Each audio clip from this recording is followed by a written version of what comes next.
Hey everyone, I'm Dan Hermes. You can't see my face just yet. I have a document that I want everyone to see, but I am on the Google Commerce team here in Developer Relations at Google, and we're here to talk about the Content API for shopping. I have two announcements to make, and then one question that I'd actually like to discuss with Andrew LaMonica, who's in the Hangout with me. And also Caroline, if she has any inputs yet, but I don't know that she will. Let's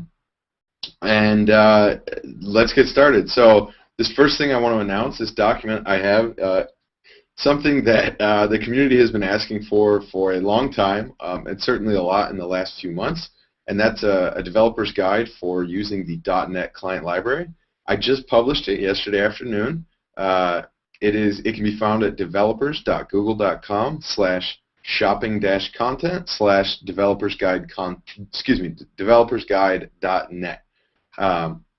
And if you don't want to memorize that, you can just go to developers.google.com, search for the Content API, and then in the Developer Resources section in our left nav on our Content API docs, you can find the .NET Developers Guide. And this guide will tell you pretty much anything you want to do with your items feed with the .NET Client Library. So inserting, updating, deleting individual items, and getting individual items, as well as making batch requests, sending and requesting performance data, handling errors, handling batch errors, and even using the generic projection instead of the schema projection.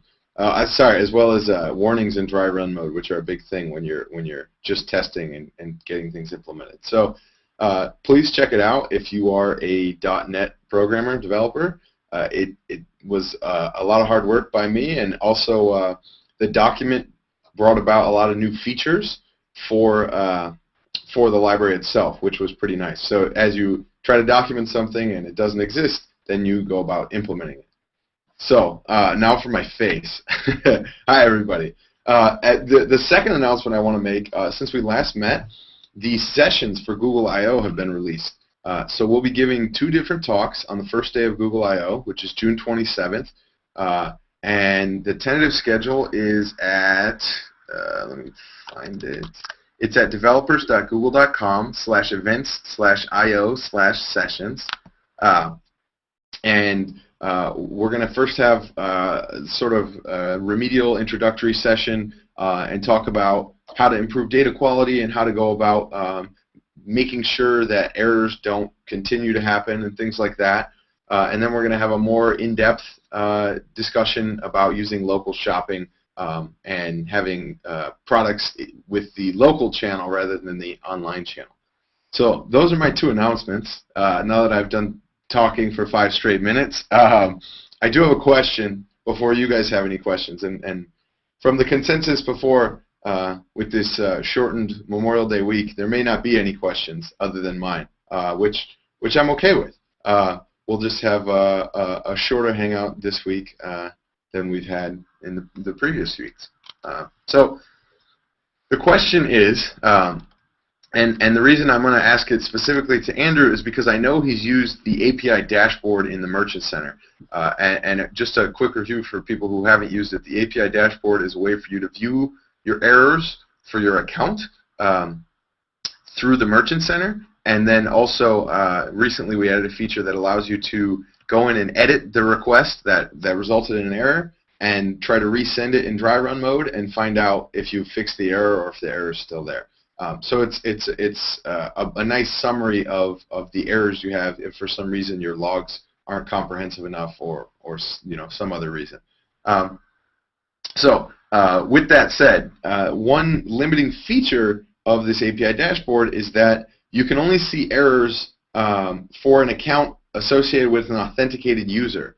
The implications of this are if you're using an MCA, a multi-client account, and you are authenticated as the owner of the MCA, then all your errors that you make on behalf of all your sub-accounts will not actually show up in the API dashboard for those sub-accounts. Rather, it'll show up in the API dashboard for the MCA account because that's the account directly associated with the authenticated user, right?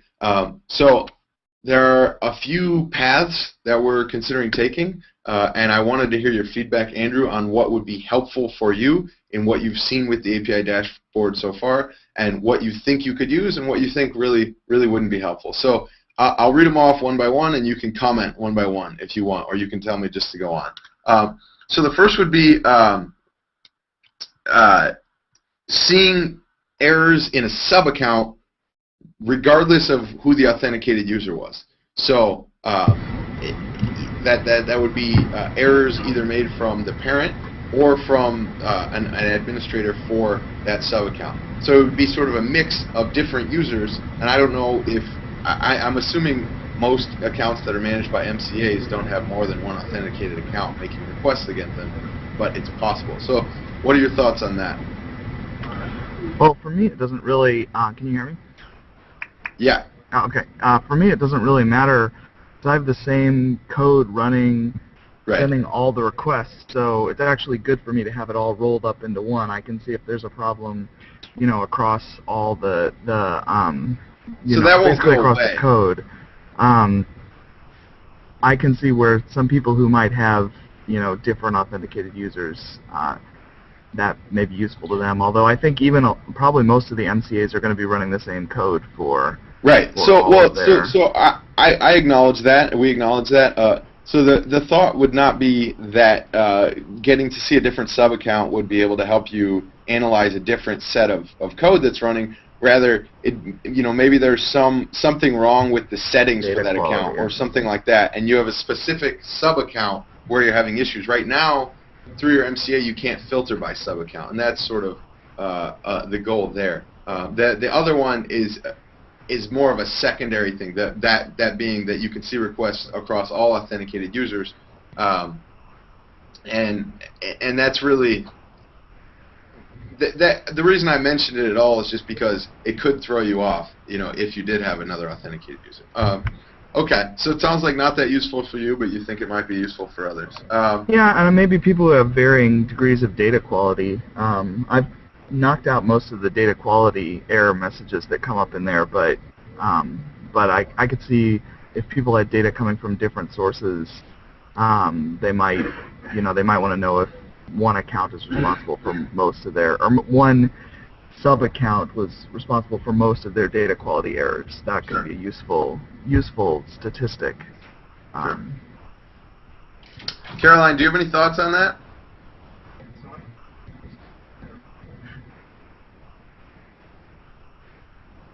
Looks like she's either not paying attention or not mic'd up.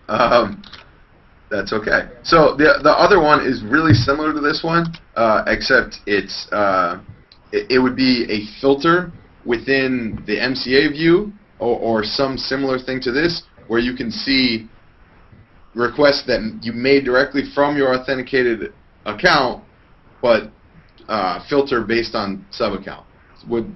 So, I mean, we don't really need to discuss it. We pretty much discussed that sort of functionality. Caroline's in the chat, by the way. Oh, she is? I see that now. Sorry, mic's not working. Busted my headset yesterday. That's okay. So another one would be, let me see. Oh, it would be a way to combine. So this first option that I brought up about being able to see errors for a specific sub-account irrespective of the authenticated user, the other one would just be an extension of that where you could create filter groups. So like either this sub-account or this sub-account or this sub-account. So if you had, like, let's say all your Canadian accounts, or that's a bad example because Canada's not supported yet, but all your U.S. accounts or all your Great Britain accounts or something like this. What do you think about something like that in comparison?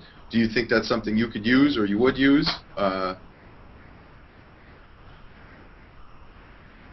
I'm not the right one to ask because it's functionally equivalent for me because we pretty much have one account per country. So. Cool. Oh, that's right. Well, you guys don't do sub-accounts based on seller?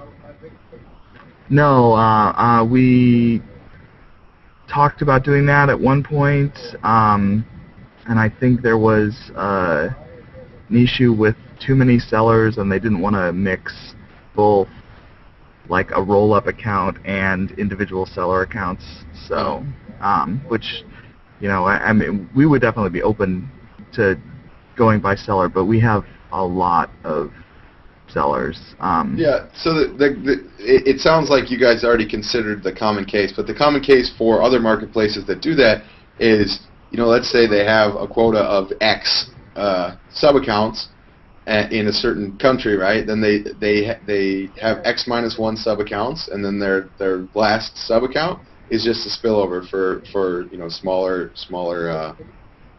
yeah, sellers. I mean that's something I think I talked to Ari about that maybe a while back, and I can't remember what there was some reason that wasn't good for everybody at that time, but sure. But yeah, I mean, we would definitely be open to looking at that again. It would certainly help narrow down quality issues. Right now, I just kind of I have some code that kind of keeps an eye on sellers that have too many quality issues and just doesn't send them anymore. Sure. But it would be easier if they had a sub account and right. it'd just be like no more for those guys. So. Exactly. So that's Caroline. What he's mentioning as you're considering your move to MCAs, having multiple sellers coming through the same account can kind of be an issue in that one of the seller's data quality issues can sort of spoil the party for everyone else. So if you're able to silo them in their own sub-account, then those issues only affect that sub-account rather than the entire country account in the case of Andrew. Well, if we were doing separate merchant accounts, you can hear me now, right? Yep. Okay, so if we were doing separate merchant accounts and client authentication versus OAuth, that would be irrelevant. Authentication's irrelevant, whether using... But if we had separate, I mean, all our merchants have separate accounts anyway, so I don't think that Yes. an issue. Yeah. I was just saying in the MCA case, that would be something to consider. Well, they denied me, so I was hoping you were going to look into that. Did you see that? I sent it along to you. What's that? They denied the MCA account, and I sent that to you last week. It got reapproved.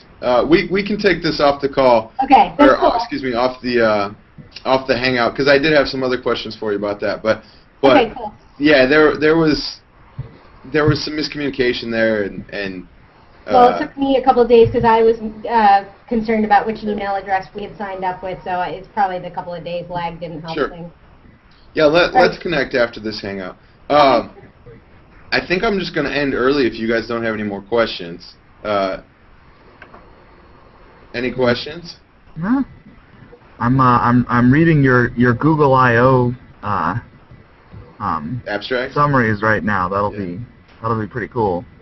Yeah, it should be cool. We got some cool demos prepared, and the first talk, Andrew, you may be a little bored in, but the second one is definitely going to be a lot of brand spanking new stuff.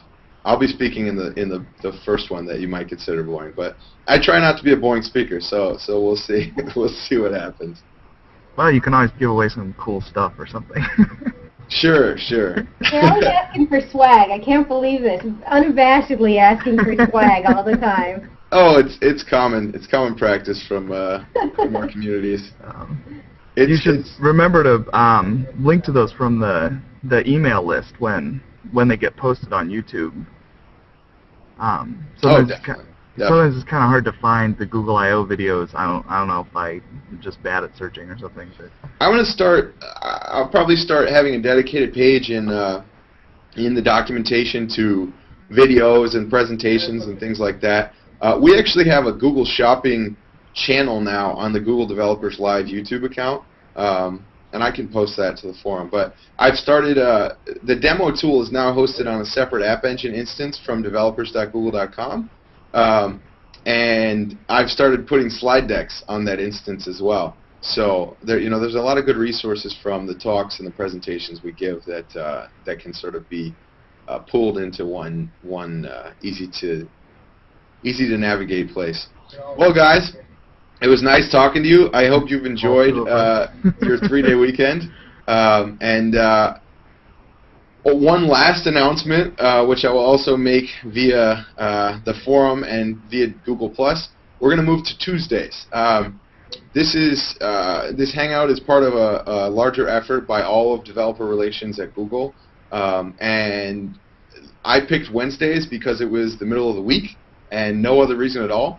Wasn't more convenient for me, wasn't less convenient for me. It was just far from Monday and far from Friday, you know. So we're going to move to Tuesdays because of this big pileup of some of the other teams. And so the next one will be, instead of in 14 days, will be in 13 days, which is June, I don't know, June, let me look. 15th? June 5th. So that's actually the day before my 1-year anniversary at Google. So June 5th, I will see you guys, and we will likely have somebody from Ads and AdWords with us as a guest. So I did take into consideration some of the suggestions you had last time, Andrew, when we met on May 16th, and have gotten some interest from some PMs and from folks in AdWords, some folks in Ops, and so our first guest next week, or next time, June 5th, will likely be one of the folks from Ads. All right? Sweet. All right. See you guys. Have a good one. See ya. Yeah, thank you. Sure.